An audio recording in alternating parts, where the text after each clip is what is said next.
Chapter 7. Papaji. My father Yusuf Sheikh.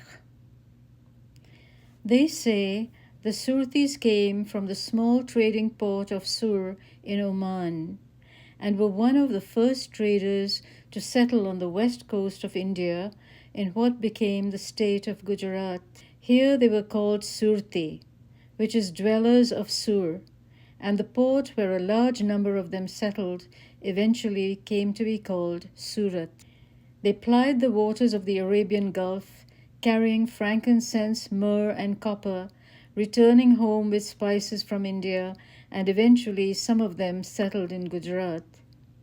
They established import businesses by bringing goods from Oman and other areas, storing them in godowns, and then distributing them to retailers further afield. When the people of Sur settled in India, they retained their culture and identity as separate from the rest of the Hindu population in Gujarat and remained steadfast in the Islamic faith which had been brought to them in the early 7th century. It is said that the Prophet Muhammad sent Amr bin al-As al-Sahmi and Abu Zayd al-Ansari, two Sahaba, with a letter to Abd and Jaifar, the two sons of al-Jalanda, joint rulers of Oman, calling them to Islam. These brothers noticed the economic prosperity, the tolerance of other peoples, and the advancement in science and research in those countries that had embraced Islam and decided to accept the new religion.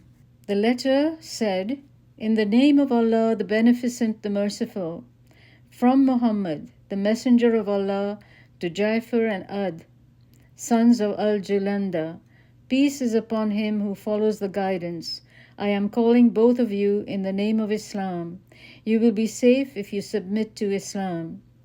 I am the messenger of Allah to all people to warn all living that Islam will prevail. I hope you will accept Islam, but if you do not, then you will lose your country, and my horsemen will invade your territory, and my prophecy will dominate your country." The authenticity of this letter is debatable, but it seemed to have marked a turning point in the history of Oman, as the people there, it is said, willingly accepted the Prophet's call to Islam. After the Omanis became Muslims, they participated actively in expanding the Islamic empire and in spreading the religion to new regions. Omani traders from Sur settled in the area around the western coast of India and in time lost the language of their homeland, acquiring instead Gujarati, the local dialect of that particular region of their adopted country. At the time, the caste system among the Hindus was very deeply entrenched, and it would have been a rare instance where marriage would have taken place that broke the taboos of either religion, so that conversion by marriage of women from either group is rather unlikely. The area where most of them resided later became the city of Surat. They adopted the Gujarati language with a slight variation, but retained the ability to pronounce with almost genetic correctness the Arabic of the Quran. Till very recent times, they still wore the same clothing, ate similar food, and in the same style as their ancestors in Oman by sitting on the floor around a large tray of cooked rice, lifting mouthfuls with their fingers and sipping from the single spoon which lay in a bowl of curry placed in the center. The women still wore the mid-calf length dresses over trousers, both of which had heavily embroidered hems. The head covering, though common to other parts of India, was worn in a manner typical of Sur and the surrounding area. A burqa, that is a full-length cloak and hood, was worn as a rule if the women ventured out of the house. This was usually made of black fabric, and the hood had a square flap of cloth hanging down over the face, with a small window of thick netting in front of the eyes for looking out. The garment probably originated as protection of the skin against the sun, wind, and dust, and was later absorbed into the tradition and finally enforced as a religious rite. The year that the dhow carrying my paternal great-great-grandfather left for the shores of Gujarat, the waters were calm out from the harbour of Sur. He had become well known in the port for his honesty and knowledge of the commodities he traded in, those he brought and those he returned with. One year, his journey back was delayed because of a heavy storm, which was followed by many days of monsoon rains. As a result, he stayed longer than usual and decided to take his entire family with him on his next trip, with the intention of settling in India and thereby avoiding the extended absences from his wife and children. It was difficult at first for the family to adapt to the environment and to build a new societal network, but the children quickly picked up the language and assimilated. And as more Omani families moved into the area, a community of like-minded individuals developed and took root. When my paternal grandmother, my Dadi, visited us in Kalor, she followed the same custom that she had grown up with. One day, while we were all seated around the dining table, to the utter dismay of my mother, Dadi took the spoon from the bowl of curry, which was intended as a serving bowl for the entire family, drank from it, and then replaced it directly into the bowl. She was quite insulted when my mother placed the bowl beside my Dadi and brought another bowl for us to serve ourselves from. They tell me she was beautiful, had a fair complexion similar to my father's, had blue eyes, and loved to sit on the jhula swing, which was suspended from the ceiling of the living room in her house in Surat. When Burma was annexed by the British, business opportunities opened up for merchants and traders, enticing ambitious young men from neighboring countries such as India, China, and even as far away as Persia to emigrate there. The spirit of enterprise of his ancestors lured my father at a very young age to the southern Shan states, where he finally settled in the hill station of Kalor. His first wife, Rasul, whom he married when he was barely 20 years old, was also a first cousin in that both their fathers were brothers. Her father was Hussein Sheikh, and his brother, who was also my paternal grandfather, was Ahmed Sheikh. Rasul was probably 16 or 17 herself when her marriage to my father was arranged, and they had a rocky relationship. She felt extremely isolated and missed the large family circle she lived in the midst of, at her home in Kotor, a small village a short distance from Surat. Kalor was to her a jungle, a strange, desolate place with no one except my father to communicate with in Gujarati, the only language she was conversant in. But my father spent a considerable time away because he himself had just started out in his career and was often on business trips in the region. It's easy to see how lonely and depressing it must have been for her, and the stresses they faced fostered disharmony. Yet together they had 6 children. The eldest was a boy, Ahmed. Then came a daughter, Fatima. Next came Muhammad, another son, and then again a girl named Amina, who died at the young age of 12. The last of their children were twin girls, who passed away when they were about 3 years old. The high mortality rate in those days didn't help their relationship, for the grief of losing even one child is usually enough to break up a marriage. Gradually, Rasul began to take her children with her to Rangoon more frequently, spending her time there with her married sister.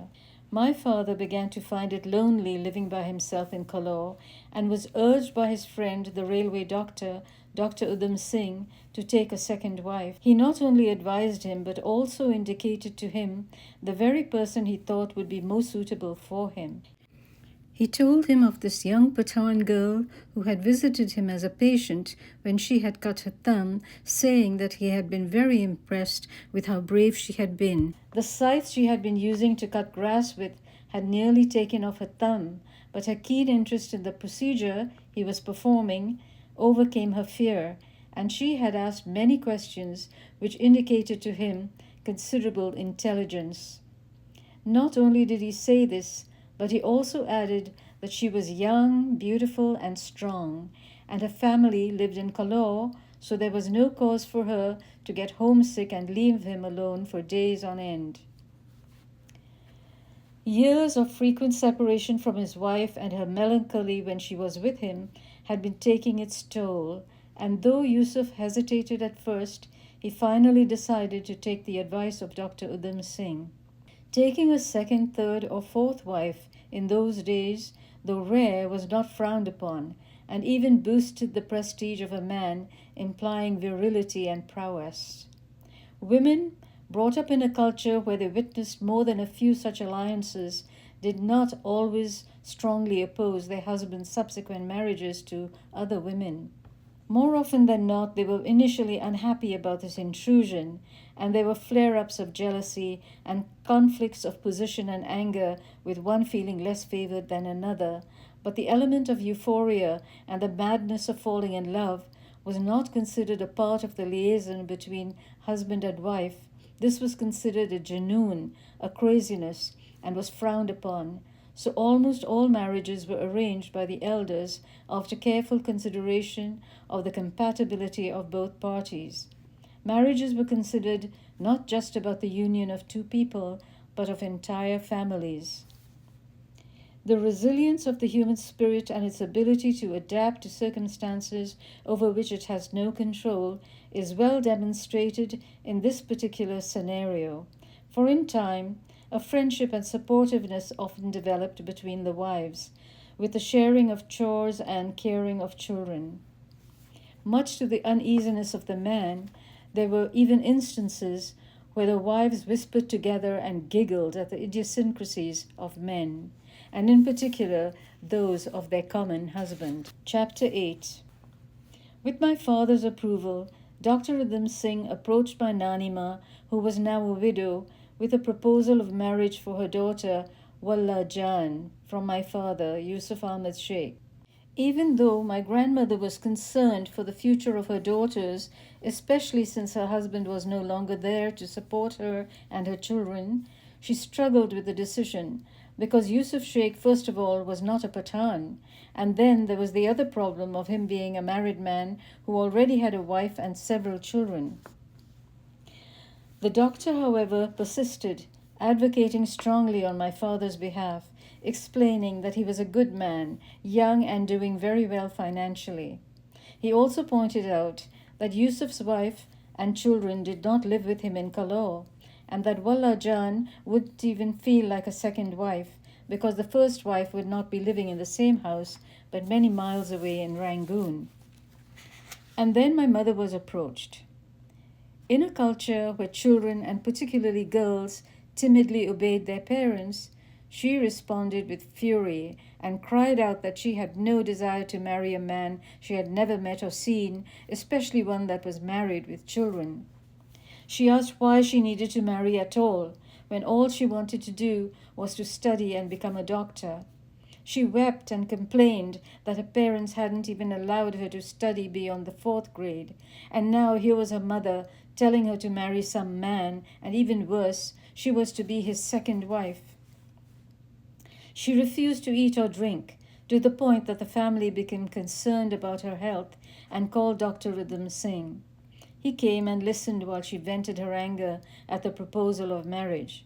She said that they laughed at her notions about becoming a doctor and said she was talking nonsense and that all girls had to marry. Dr. Udham Singh sat quietly listening, his soft brown eyes looking kindly at her, and now and then in his gentle voice he said, "Haan ji, yes indeed," so that she felt he understood her. When she had said all she had to say and the tears had stopped flowing, he waited for a moment and then helped her to look at the situation from a different perspective. He discussed the pros and cons of getting married to Yusuf Sheikh as opposed to waiting for a suitable proposal for years. He spoke of my father in such a convincing way that she reluctantly acquiesced. I think my father fell in love with his new wife the moment he met her. She challenged and responded to him in ways he was not accustomed to seeing in the women of the community amongst whom he had grown up. The bond between them grew, and he found that he not only loved her but also developed a great respect for her. He named her Razia in place of Wallah Jan, a name she had been given by her parents because he felt it suited her personality better, and she happily accepted it and wore it for the rest of her life as a gift from him. His appreciation of her was rewarded by her love and her devotion, which was unceasing till the end of his days. I never heard either of them raise their voices at each other or quarrel. And though I wonder, I never did find out how they settled their disagreements, for they must have had them, considering they came from very different backgrounds. Callao had only recently been discovered by the British, and pleased by the cool climate and scenic location, they immediately set about establishing it as a hill station. In the early days, my father traveled on horseback through large stretches of dense jungle where wild animals such as tigers still abounded. Dacoits seemed to form an integral part of life in the Shan states, and so it was not too surprising when, on one of my father's trips to Angban from Callao, two fierce-looking Shans wielding dars jumped out from the jungle and blocked his path. My father maintained his usual calm and dignified demeanor, and putting his hand into the pocket of his jacket, was attempting to draw out his wallet when, to his utter surprise, the two, suddenly looking frightened, rushed away into the forest. It dawned on my father that because he had appeared unruffled, they had thought that he had put his hand in his pocket to draw out a pistol, and rapidly departed. Soon railway lines were laid, mostly worked on by Turkish prisoners of the First World War, and it made his journey a lot easier. However, there were no street lights along the road, and he often returned home after dark. That problem was solved by our dog Rashid, which means guide, who would, as the day drew to a close, start whining softly, pace up and down outside the kitchen door, and then pop his head in and look at my mother with imploring eyes, begging her to get him ready to fetch my father from the station.